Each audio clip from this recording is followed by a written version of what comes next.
La blockchain, donc tendance ou révolution. Pour en parler, je vous rappelle que nous sommes donc avec François d'Orléans, cofondateur de Stratum, Laurent Enoch, fondateur et CEO de Kix, Éric Larchevêque, fondateur de la Maison du Bitcoin et de Ledger, et enfin Alexandre Stashchenko, j'y arrive, c'est bon, cofondateur de Blockchain France. Première question pour vous, Laurent, quand on dit la blockchain, c'est quoi en fait cette technologie? Comment on peut l'expliquer? En deux mots très simples, c'est un livre de compte qui est accessible à tous sur Internet et qui est garanti inaltérable par un réseau de pairs complètement indépendant de toute pression possible. Donc c'est inviolable en fait, dès qu'il y a eu une transaction, elle est enregistrée et on ne peut pas revenir dessus. C'est bien ça. Plus le temps passe, plus c'est inviolable. Plus le temps passe, plus c'est inviolable. Oui, le principal intérêt de cette technologie, c'est la résistance à la censure et qui fait que ce livre de compte qui permet de gérer donc principalement un Bitcoin, donc une monnaie digitale qui représente plus de 7 milliards, sur laquelle on n'a jamais pu créer de fausses monnaies, créer de fausses transactions, eh bien cette technologie transcende les frontières, transcende les lois locales et permet d'être extrêmement résistant à toute forme de pression extérieure. Alors je vous propose, avant de parler concrètement des opportunités que ça va offrir aux entreprises, de regarder une petite vidéo qui dure entre 2 et 3 minutes et qui a été réalisée par nos confrères de Rue 89 pour comprendre concrètement comment marche la blockchain.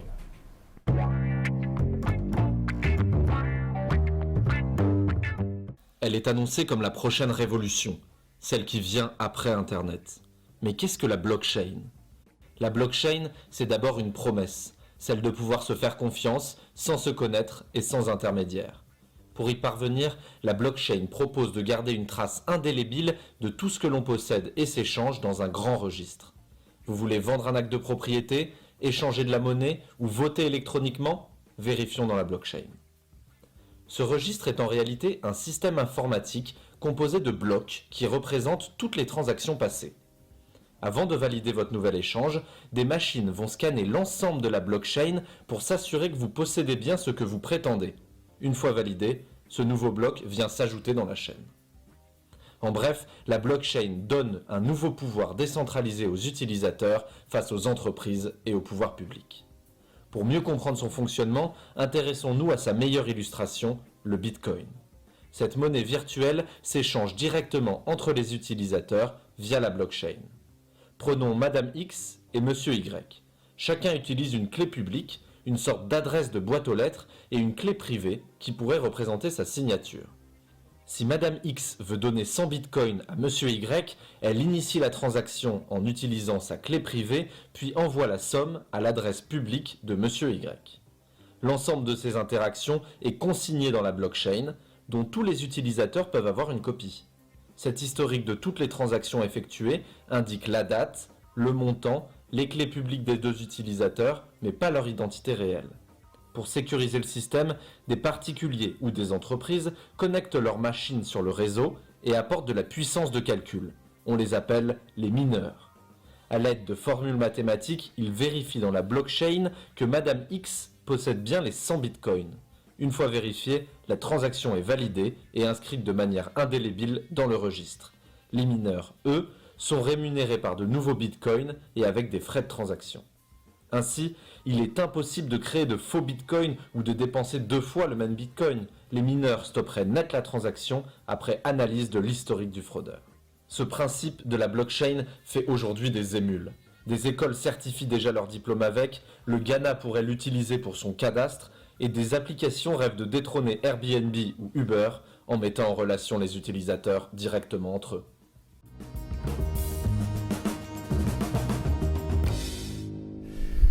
Donc on vient de le voir dans cette vidéo, du coup ça décentralise totalement les échanges et on fait appel du coup aux masses entre guillemets pour certifier un livre de compte qui devient inviolable en fait, c'est ancré dans la pierre et on n'y touche plus. Ça enlève les intermédiaires, oui dans la certification, maintenant il faut quand même rappeler que c'est une preuve d'existence et donc si n'importe qui peut mettre une métadonnée qui est fausse à la base, au départ, cette métadonnée est enregistrée comme étant validée puisque en fait on a juste validé le fait qu'elle est envoyée. Donc des intermédiations sur le processus de validation, effectivement. Après, je ne suis pas sûr que sur les processus de vérification, que ce soit par exemple dans la labellisation, par exemple, on a toujours besoin de quelqu'un pour aller vérifier que quelque chose est bio, quelque chose est made in France, j'en sais rien. Après, déjà, peut-être pour prendre un peu de recul sur pourquoi la blockchain est une technologie de rupture par rapport dans le monde de l'IT, Internet aujourd'hui il est structuré, on s'envoie des paquets d'informations qui sont infiniment duplicables. Donc il n'y a aucune identité qui est donnée à d'intangible. L'intangible, ça compose le digital. Avec la blockchain, on va répondre à une question, c'est à qui est cette information, puisqu'elle va être signée par quelqu'un, elle est un propriétaire.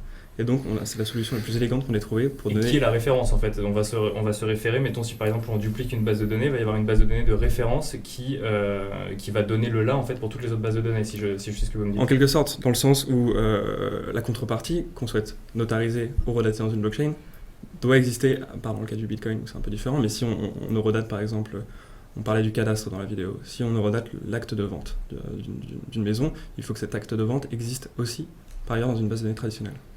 D'accord. Et alors là, on parlait quand même essentiellement d'échanges financiers. On parlait du Bitcoin qui viennent donc attaquer, si je puis dire, directement les banques. Comment est-ce que ça peut être une opportunité pour les entreprises autrement en fait que pour des échanges simplement?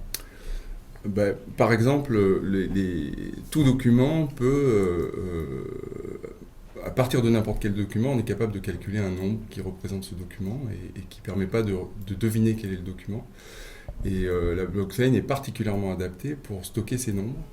Et donc, dans le futur, on pourra toujours faire le lien entre le nombre qui est enregistré quelque part dans la blockchain et le document à partir du moment où ce document est fourni par la personne qui le possède. Donc très concrètement, en fait, si on prenait un exemple d'industrie... Par exemple, si on prend le domaine du recrutement, aujourd'hui le rôle des boîtes de recrutement, c'est de prendre des CV et de s'assurer que les personnes ont bien travaillé à tel endroit. Donc c'est beaucoup de documentation, de recherche. L'intérêt de la blockchain, c'est que en l'utilisant comme une source de confiance, source de notarisation, on pourrait, une fois qu'on a validé que telle personne a travaillé bien à tel endroit, à telle date, eh bien, publier la preuve d'existence qui sera signé par le cabinet de recrutement, donc qui donnera quand même un certain niveau de preuve. Et l'intérêt d'utiliser la blockchain plutôt qu'une base de données centralisée, c'est que comme c'est une technologie démilitarisée qui n'appartient à personne, eh bien les gens peuvent se mettre autour de la table. C'est un peu comme Google, Facebook et d'autres grosses entreprises qui arrivent à collaborer autour de Linux. Eh bien là, on peut collaborer autour de la blockchain et créer une source en fait, d'informations que chacun peut utiliser sans que personne ne possède toute l'information. D'accord, ok, donc ça peut être comparé à l'enveloppe solo, pour les gens qui connaissent, c'est-à-dire on déclare connaître quelque chose, mais on ne le divulgue pas. Ouais. Et alors, juste un petit point technique très rapide, une fois que c'est, j'utilisais l'expression ancré dans la pierre tout à l'heure, une fois que c'est dans la blockchain, c'est inviolable, on ne peut plus en sortir en fait, tout simplement. Ouais, tout à fait. Et le fait que Bitcoin, qui pèse 7 milliards, fonctionne, est la preuve que effectivement c'est le cas. Donc par exemple, en fait, on peut imaginer des applications, je ne sais pas moi, pour des vins, pour de la gastronomie, enfin gastronomie pas forcément, mais si on veut exporter des vins à travers le monde pour certifier que telle bouteille en fait est bien sortie de telle cave, on pourra la tracer plus facilement avec la technologie blockchain par exemple? Tout à fait. Le problème avec des biens de luxe, généralement, c'est le marché des biens de luxe, on peut penser à des bijoux, c'est érodé par le marché noir. Donc les entreprises qui sourcent ces bijoux-là, les grands fabricants, les grands joailliers, veulent s'assurer de la traçabilité de ces bijoux, ou d'une perle par exemple, et être sûr qu'elle n'a pas été achetée sur le marché noir et qu'on puisse la retracer depuis sa ferme de culture par exemple. Donc on peut également imaginer ça pour les bouteilles de vin. Donc plus de marché noir, plus de blanchiment d'argent, plus de... Ça dépend. En fait, par exemple, ce qui pourrait se passer sur les produits de luxe, c'est que si vous avez un consortium de personnes, par exemple, qui font des sacs à main, qui se mettent d'accord, qui vont effectivement mettre un numéro de série sur la blockchain pour tracer leur sac, vérifier qu'ils sont pas venus d'une usine où on exploite des enfants ou j'en sais rien. Si on arrive à mettre tout le monde sur la table, c'est-à-dire également eBay, Interpol, etc., eBay peut dire par exemple, moi, si votre bien n'a pas de numéro de série sur la blockchain, je refuse de le vendre. Et donc dans ce cas-là, évidemment, vous limitez largement le marché noir, parce que je ne peux plus revendre mes biens sur eBay quand je les ai volés ou que je les ai pris à droite à gauche. Maintenant, si eBay décide de ne pas jouer le jeu, j'aurai peut-être deux marchés, c'est-à-dire un marché des biens certifiés et qui aura plus de valeur, parce que je suis sûr qu'ils viennent, qui sont certifiés via la technologie. Et un marché de biens qui ne sont pas certifiés, où je ne peux pas dire qu'ils viennent de là, mais je ne peux pas non plus dire qu'ils sont pris du marché noir. Donc du coup, je retrouverai toujours des acheteurs qui les achèteront probablement à un prix plus inférieur. Après, pour l'utilisation précise des finances, c'est vrai que la blockchain Bitcoin, à partir du moment où on utiliserait cette monnaie pour des échanges, par exemple pour payer nos impôts, je prends un exemple qui est très irréaliste aujourd'hui, mais si on payait nos impôts en Bitcoin, eh bien on saurait comment le gouvernement dépense ses impôts. Voilà. Et alors très concrètement, donc là en fait on parlait de certifiés. Chez Stratum par exemple, quelles sont les demandes des entreprises qui vous demandent ensuite, enfin qu'est-ce qui vous demande de faire passer sur la technologie blockchain? Quel genre d'application par exemple? Alors, le produit qu'on a construit, c'est essentiellement pour faire de la traçabilité de process. On va décomposer les process d'une entreprise et apporter de la preuve de la sécurité sur ces process-là. Donc, nous, on n'est pas spécialisé sur des métiers de la banque, de la traçabilité. Il y a différentes startups qui s'inscrivent chez nous et qui souhaitent développer sur notre secteur technologique. Notamment une startup britannique qui fait de la traçabilité de diamants, qui a des problèmes pour faire scaler sa technologie et qui voudrait utiliser Stratum pour envoyer plus de transactions avec plus de fiabilité directement sur la blockchain du Bitcoin. Donc on a tout type d'applications à développer. Donc c'est sur tous les secteurs d'activité, mais essentiellement sur la traçabilité en fait. Donc on parlait de la traçabilité des paiements tout à l'heure avec le Bitcoin. En fait, on décline cette traçabilité sur tous les secteurs d'activité. Chez Kix, c'est ce que vous proposez également? Kix propose une traçabilité au niveau des documents eux-mêmes, c'est-à-dire que l'application crée une espèce de sidechain, c'est un mot technique, mais une chaîne des documents de l'utilisateur. Et cette chaîne, elle peut, à la demande de l'utilisateur, être notarisée sur la blockchain Bitcoin. Bon, donc je pense qu'on a bien compris en fait que ça permettait un suivi et que ça permettait donc un grand livre de compte inviolable. On a compris également que les entreprises commençaient à regarder cette technologie. Les pouvoirs publics, ils ont quel regard par rapport à la blockchain? On commence à créer un cadre juridique où Les pouvoirs publics, au départ, ils avaient une approche qui était très, on va dire, caricaturale, c'est-à-dire pour eux, le Bitcoin c'est le mal, c'est la drogue, c'est les armes. Il y a une certaine prise de conscience qui est un peu ironique parce qu'en fait c'est à travers le changement de champ lexical. Maintenant qu'on parle de blockchain, du coup c'est tout de suite plus intéressant. Les pouvoirs publics s'emparent du sujet et commencent à se dire effectivement c'est quelque chose qui va arriver. Et n'ont pas envie de reproduire des erreurs qu'ils ont déjà produites avant. C'est-à-dire, il y a une technologie qui arrive, si on fait rien, elle va créer des normes et nous, on va devoir réguler ces normes. Là, il y a une certaine volonté de dire, effectivement, c'est une technologie qui est résistante à toute censure et il y a une question derrière vis-à-vis du pouvoir public et de dire, est-ce que c'est vraiment dans une société sans censure qu'on veut aller? Est-ce que c'est vraiment la liberté? Donc, quelles règles on met derrière? Et on a vu, donc il y avait une journée à l'Assemblée nationale sur le sujet. Il y avait quelques députés, ils n'étaient pas tous là, il ne faut pas se mentir non plus, mais on sent qu'il y a quand même un intérêt.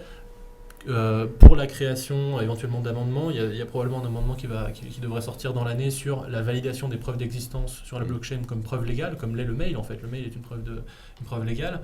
Donc ça commence à aller dans le bon sens. On sent donc ça pourrait être utilisé plus facilement par les entreprises voilà, pour certifier par exemple. C'est un des problèmes principaux des institutions, c'est-à-dire que tant que ça n'a pas de valeur juridique, elles peuvent rien faire avec parce que elles tomberont sous le coup et eux ils ont pignon sur rue. Donc évidemment s'ils commencent à utiliser des moyens qui ne sont pas conventionnels en quelque sorte, il y aura toujours un législateur pour aller les chercher. Donc ils attendent avec impatience que on reconnaisse la validité de ces choses. Ce qu'a commencé le gouvernement avec l'initiative autour des mini-bons de M. Macron. Alors on parlait des normes où le gouvernement arrive en fait après coup et il doit s'adapter à ces normes. On a vu qu'on parlait de Airbnb dans la vidéo ou encore de Uber qui est un bon exemple. La vidéo disait que finalement la blockchain serait un pas supplémentaire vers la désintermédiation. Dans un premier temps en fait on avait un intermédiaire physique, maintenant on a un intermédiaire numérique et demain on n'aura même plus d'intermédiaire. Eric par exemple? On appelle ça l'ubérisation d'Uber. Donc là, c'est un petit peu de la futurologie parce que lorsqu'on essaie de décentraliser des process, ça ne fonctionne qu'il y a une limite. Parce que par exemple, la blockchain, ça fonctionne dans l'univers de l'Internet, du cloud, et ça n'a pas de prise sur la réalité. Donc, quoi qu'il arrive, on aura toujours besoin d'avoir des tiers de confiance qui vont traduire un certain nombre d'états entre le monde de la blockchain et le monde physique, ou alors, à l'inverse, traduire des états du monde physique pour les expliquer dans la blockchain, ce qu'on appelle des oracles, par exemple. Donc on n'arrivera pas, je pense pas qu'on arrivera à une société où tout est automatisé, il n'y a que des machines qui nous gouvernent. De toute façon, la question c'est même est-ce qu'on veut y aller, parce que finalement, c'est je t'avais parlé avec le collectif WeShare qui avait tenté une expérience de gouvernance décentralisée justement pour tracer les contributions, faire voter pour chaque décision, etc. Et il passait par un système blockchain et très rapidement les questions qui se sont posées c'est est-ce que je veux être limité à des chiffres sur ma réputation, est-ce que vraiment je ne veux rencontrer personne parce que toutes les décisions se prennent à distance. Donc en fait la question maintenant qui se pose, qu'on a la possibilité de désintermédier encore plus, c'est est-ce que vraiment on veut le faire. Et puis Uber a une valeur, par exemple, voilà. C'est une valeur de marketing. Le marketing ne peut pas être automatisé par une blockchain. Donc bon, il y a quand même une limite au système, même si on peut se projeter et faire des exercices philosophiques intéressants. On est en tout début de phase. Si on fait une analogie assez rapide, on est dans le 93-95 de l'Internet aujourd'hui avec la blockchain, en 2016. Donc On va y aller pas à pas. Ce que des startups comme Stratum et d'autres font, c'est de mettre en place ce qu'on appelle des preuves de concept, des POC. Donc on fait ça avec des grands groupes, des banques qui s'intéressent à comment on peut mettre des solutions de reconnaissance de leurs clients, par exemple, dans la blockchain. Et ça va se faire petit à petit sur des expériences très limitées, restreintes, pour vérifier vraiment la preuve de concept. Bon, quand même, sur les tiers de confiance, il y a quand même des tiers de confiance qui sont très directement attaqués par les blockchains. Oui, le métier de registre dans la banque. Mais bon, donc, et comme tu disais, dès que ça touche au monde réel, forcément, il faut quelqu'un. Il faut un tiers de confiance qui puisse faire l'intermédiaire. Mais dans le monde virtuel, c'est clair que les tiers de confiance deviennent largement inutiles. Et alors, quelle sécurité avec la blockchain? On augmente la sécurité ou on crée une faille de plus dans un système existant? La blockchain par elle-même est très sécurisée, parce qu'elle est basée sur un consensus et il est impossible en fait de modifier cette base de données. Par contre, la sécurité au niveau du endpoint, de l'utilisateur final, ou de l'utilisateur, elle, est une vraie question, puisque si on prend le cas du Bitcoin, quand on possède des Bitcoins, ce qu'on possède vraiment sont des clés privées, c'est un secret, une information critique qui sert à signer les transactions. Et ces informations-là, quiconque les possède, possède des valeurs qui sont associées. Donc c'est comme du cash, du bon porteur, et donc à grand pouvoir, grande responsabilité. Et c'est pour ça que, par exemple, Ledger s'est mis à développer des solutions basées sur la carte à puce. On reprend ce qu'on a utilisé depuis des décennies dans le système du paiement, parce que seul le hardware sécurisé permet de garantir la protection de ces secrets. Donc on doit s'équiper, il faut faire attention, et au même titre que si on a chez soi de l'or dans un coffre, on peut se le faire voler. On peut se faire voler ses bitcoins parce que c'est irrévocable, donc ça demande beaucoup de responsabilité. J'aime beaucoup ce que dit Eric à ce sujet, on donne beaucoup plus de pouvoir à l'utilisateur final au travers de sa clé. Parce que dans l'histoire de la gestion de la donnée de l'IT, on a toujours mis de la donnée dans des boîtes qui étaient gérées soit par quelqu'un qui avait la clé du coffre-fort, et donc qui avait tout le pouvoir sur ce coffre, ou un administrateur de base de données qui pouvait dire oui ou non à des données qui étaient entrantes. Là, dans la blockchain, on décentralise toutes ces données, et la clé, on la donne directement à l'utilisateur pour utiliser sa donnée. Donc s'il perd la clé, il perd aussi l'accès à sa donnée. Après, il y a d'autres services qui peuvent se mettre. Et personne au-dessus. n'a accès à ces autres données à part celui qui a la clé. À part celui qui a la clé pour les garanti débloquer. par la cryptographie. Alors, il y a des questions qui nous arrivent et JFL qui nous suit nous demande si tout le monde se met à utiliser la blockchain, le volume de données dans cette blockchain ne risque-t-il pas d'exploser et de devenir ingérable? Alors, c'est pour ça qu'il y a des solutions de scalabilité, donc c'est assez complexe comme sujet, mais en tout cas il est possible de faire ce qu'on appelle des sidechains qui vont gérer des choses bien particulières et qui vont être fédérées les sur sidechains, la blockchain. en fait, si je comprends bien, c'est des blockchains thématiques en fait. Voilà, qui vont être fédérées sur la blockchain de Bitcoin pour pouvoir avoir autant de sécurité. Mais sinon, effectivement, il y a un vrai problème de scalabilité de Bitcoin et c'est pour ça qu'on ne peut pas non plus aller trop vite et ça va se faire par étapes. Mais en fait, ce qui est quand même intéressant, c'est que la technique qui est utilisée pour calculer ces nombres qui sont des preuves d'existence permet qu'un seul nombre sécurise un nombre illimité d'objets, en fait. Donc, c'est pas limité, c'est limité pour l'inscription dans la blockchain Bitcoin qui crée un bloc toutes les 10 minutes avec une certaine capacité, mais c'est après, pas un bloc limité. peut recouvrir en fait Avec des systèmes d'arbres. Après, c'est pas nécessairement aussi la blockchain Bitcoin. La blockchain Bitcoin a des caractéristiques bien précises qui en font que c'est la plus sécurisée, en tout cas la plus ancienne et celle sur laquelle on a un historique.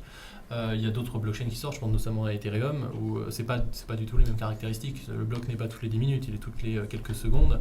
On n'a pas du tout le même code, c'est pas le même problème de scalabilité, mais après derrière, c'est pas si décentralisé que ça. Il y a une fondation, donc après c'est vraiment quand on justement le problème de scalabilité et qu'on parle et d'ailleurs il l'a bien dit, de cette blockchain, en fait si on parle d'une blockchain spécifique, elle peut avoir des problèmes de scalabilité si tout le monde se met à l'utiliser. Maintenant le débat qui est en ce moment dans Bitcoin, c'est justement est-ce qu'on veut que Bitcoin devienne mainstream ou pas? Justement, c'est une question de Craig Wright qui dit le Bitcoin devient-il mainstream? Une question de Satoshi. Alors, à la maison du Bitcoin, on voit, il y a de plus en plus de gens qui viennent, qui posent des questions, donc les gens s'y intéressent. Cependant, Bitcoin, non, n'est pas mainstream, et je ne pense pas qu'il le sera de sitôt, parce que c'est quand même une technologie complexe qui demande de certaines responsabilités, et tout le monde n'est pas prêt à les prendre. Et un néophyte peut utiliser le Bitcoin sans connaissance, ou il faut quand même des connaissances pour... Non, justement, la question clé, c'est la responsabilité. C'est-à-dire que si je veux utiliser Bitcoin sans connaissance, c'est à mes risques et périls. C'est-à-dire que je ne sais pas qu'il faut attendre que j'attende certaines transactions, je ne sais pas que j'ai aucun recours si je perds ma clé, il faut y aller en connaissance de cause. Il ne faut pas y aller juste en achetant des bitcoins et puis en mettant sa clé sur un Word qui est sur un cloud et puis après on paye de son ordi et on a tout perdu. Il faut vraiment faire attention parce que justement, c'est la responsabilisation maximale de l'individu. Au niveau 0, on peut utiliser en direct la blockchain du Bitcoin. Après, il y a d'autres services qui sont développés au-dessus. Ledger en est un. On a des places de marché, alors qu'on pourrait directement faire de la transaction en pair à pair, ce qui est le sens premier du réseau Bitcoin. Enfin, il ne faut quand même pas terrifier les gens. Bien sûr. Il y a des tas de porte-monnaies électroniques très sécurisées sur Internet qui permettent d'utiliser ça. Alors, une question de Craig Wright, toujours, qui est passionné par notre débat, qui dit la France est-elle bonne d'un point de vue R&D dans ce domaine ? Oui. Je pense que oui, la maison du Oui, Bitcoin, oui, on peut dire France. Tout à fait. Déjà, en France, on est très bon en maths, en crypto, donc il y a beaucoup d'ingénieurs qui connaissent ces sujets-là. Donc la France, je pense, est très très bien positionnée pour avancer sur les développements des technologies blockchain. Et on est très heureux que le gouvernement aussi aille dans ce sens-là et que même des entreprises comme la BPI ou la Caisse des dépôts qui vont dans la recherche et qui s'y intéressent très Le très challenge de concrètement. l'écosystème français, en fait, c'est pas tant la connaissance, parce qu'on l'a et sur beaucoup de sujets, on est souvent premier, mais on ne le sait pas. C'est de faire rencontrer cet écosystème. C'est un écosystème qui est largement composé en fait d'indépendants, de freelance, de gens qui ne se rencontrent pas ou alors qui ont une spécialité thématique, par exemple sur les smart cities à Lyon et qui ne sont pas au courant que la blockchain pourrait aider dans les smart cities, ou alors à Nice qui font de la mobilité, etc. Et le challenge, ça va être de faire rencontrer ces univers-là. D'accord. Laurent, François, un petit mot pour conclure sur la R&D. Ah oui, sur la R&D. on a la chance d'avoir un écosystème en effet qui est très riche. On a des cryptographes qui sortent de l'ENS, de Paris 6. On a depuis quelques années dans l'écosystème startup en général, au-delà de la blockchain, des investisseurs qui sont là, une banque publique d'investissement qui aide les startups dans leurs avançages. Donc on a fait clairement. On est capable aujourd'hui de quantifier les investissements dans la blockchain par les entreprises ou c'est encore trop flou pour donner un chiffre précis ? Généralement, c'est dans Bitcoin. Il y a des chiffres en France ou Bah, C'est des investissements qui se font en Bitcoin du coup ? Non, quand on parle des investissements dans la blockchain, on noie 90% d'investissements dans le Bitcoin spécifiquement. D'accord.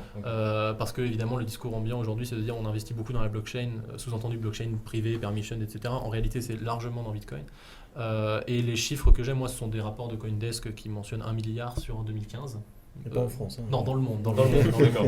Pas en France. Non, en France, on n'a pas de chiffres, je pense. Je pense qu'aujourd'hui, les entreprises qui font des POC, chacune, en fait, peut-être il y a quelques centaines de milliers d'euros, voire peut-être un petit million et quelques qui sont pour l'instant investis. C'est pas encore énorme, mais c'est en train de se mettre en place. Et je pense que les entreprises, banques, assurances, industrielles s'y intéressent de plus en plus, et que ce soit par du corporate venture ou de l'investissement dans des POC avec des partenaires start-up, commencent vraiment à prendre les choses en main. Donc on tâtonne, on cherche une nouvelle solution, mais on ne sait pas encore exactement vers où on va. C'est ce que le constat que vous partagez, Laurent ? Bah non, enfin nous on a une solution complètement opérationnelle, donc je ne vais pas dire oui. On sait où on va du coup. Non, mais est-ce que les entreprises y vont Comment dire, les très gros acteurs, par exemple dans le monde de la signature numérique, les très gros acteurs n'ont pas grande difficulté à ajouter Bitcoin à leur catalogue de fonctions. Donc la difficulté, c'est pour les startups de faire vivre une idée vraiment nouvelle et qui sorte de la compétition. Tout à fait, mais si on prend un acteur par exemple comme DocuSign qui fait de la signature électronique ultra sécurisée. L'année dernière, ils ont sorti un POC avec Visa pour lequel vous montez dans une superbe Tesla, vous voulez la louer. Donc vous rentrez dedans, vous allez prendre la location, la signer avec Visa, enfin payer avec Visa et signer avec DocuSign. Ensuite, il y a le formulaire pour prendre une assurance et assurer la voiture. Vous allez également le signer avec DocuSign. Et pour démarrer la voiture, vous acceptez tous les termes et conditions de la location et vous signez également. Et quand il y a 3 points, et chacun des points donnés sont redatés dans la blockchain, et quand il y a 3 points, vous pouvez démarrer votre Tesla. Ça, ils l'ont bâti maison, le POC. Donc ils sont connectés eux-mêmes à la blockchain. Mais ce qui ne veut pas dire qu'ils peuvent le répliquer en production avec leurs outils internes parce que ce n'est pas leur cœur de métier. Et ils vont se tourner vers des startups qui sont spécialisées. Et alors justement, quand on est une startup et qu'on propose une solution blockchain, très rapidement, comment est-ce qu'on vend ça aux entreprises alors qu'elles-mêmes ne savent pas forcément comment ça fonctionne et ce qui en recouvre derrière. On répond à un besoin. Par exemple, on s'adresse à qui déjà ? Par exemple, pour les smart diplomas, enfin les diplômes certifiés, ça a été évoqué tout à l'heure. Il y a plusieurs universités en France qui ont commencé à certifier leurs diplômes de cette manière-là, à la suite d'universités d'ailleurs présentes aux États-Unis.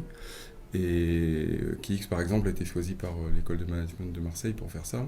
Donc ils ont un besoin très précis, c'est de fournir des diplômes certifiés. Donc on arrive avec une solution. C'est pas... Donc on répond à un besoin plus qu'on vend une nouvelle solution. En C'est fait. aussi souvent via les cellules innovation de ces grandes entreprises qu'on peut avoir des discussions. Déjà, il y a une explication, il faut expliquer ce qu'est la blockchain, c'est les premiers pas. Et ensuite, en discutant avec des spécialistes métiers et en les confrontant avec des startups qui connaissent ce que peut faire la blockchain, eh bien, peuvent se créer effectivement des idées de POC et d'applications qui peuvent répondre à des besoins très concrets. Mais il y a un shift qui est en train de se produire en ce moment qui est très intéressant, c'est que pendant quelques années, les startups Bitcoin ou même les blockchains de manière générale avaient tendance à présenter les caractéristiques de la blockchain comme des avantages, donc en disant c'est des intermédiaires donc c'est génial, alors qu'en fait c'est des intermédiaires en tant que tel ça sert à rien.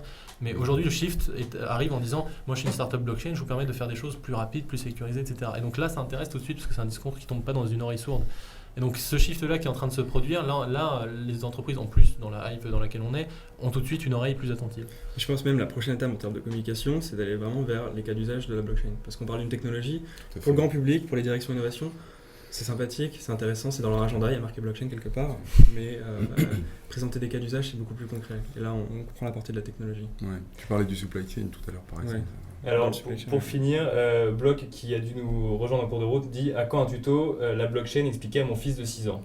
Je ne sais pas si Blockchain France... on va tourner on l'a fait au début de l'émission, voilà, il est arrivé je trop pense tard. qu'il nous a rejoint au milieu d'émission. Nous, on va faire en juillet, on va tourner un MOOC à destination du grand public pour la rentrée en septembre. Voilà. Et 2 fois par semaine, enfin 2 fois par mois, la maison du Bitcoin, c'est gratuit, des formations. Mes enfants 6 ans. Voilà, donc on peut y amener nos enfants. On peut faire des clés Ledger, des bonbons en Bitcoin. La cryptographie c'est enseignée à mon fils. Merci à tous les quatre d'avoir participé à cette émission. Merci. Merci à vous d'avoir suivi Virage Digital. Je vous donne rendez-vous dès demain pour retrouver le replay sur Décideur TV, mais également sur ZDNet, sur IT for Business et sur PC Expert. Je vous donne rendez-vous également la semaine prochaine pour un nouveau numéro, donc mercredi prochain à 18h.